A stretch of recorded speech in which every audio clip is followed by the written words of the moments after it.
You don't actually need a school to impart education. Education happens from the house, in the buses that you lead to a school, in the peer group, in the classrooms definitely, under the trees and so on. How do you condition buildings that wouldn't make the child want to run away? And our first question was, do you need to spend a lot of money to make a five-star environment, to make a school? Do you want to make a school that looks like a shopping mall, it's very comfortable, air-conditioned?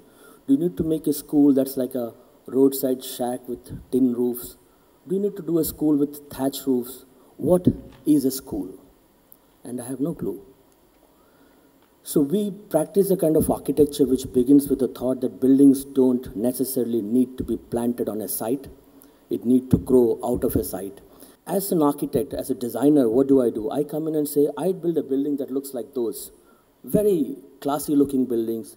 So the immediate next question is that, do I raise the fees from 30,000 rupees a year to 70,000? Because if I have to fund that and have an ROI on building like that, the cost of education goes up. And the biggest challenge is to get the building at as low a price as possible, create an environment which is fabulous, which intrigues the child's mind, asks him to think.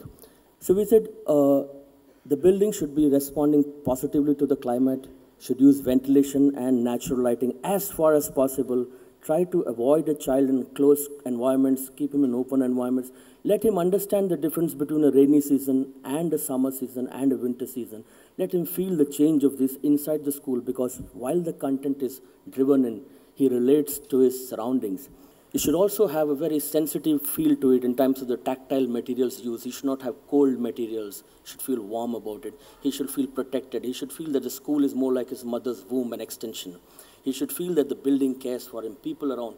It is not important, it is actually important to see that the buildings turn the child into a thinker, not a brooder.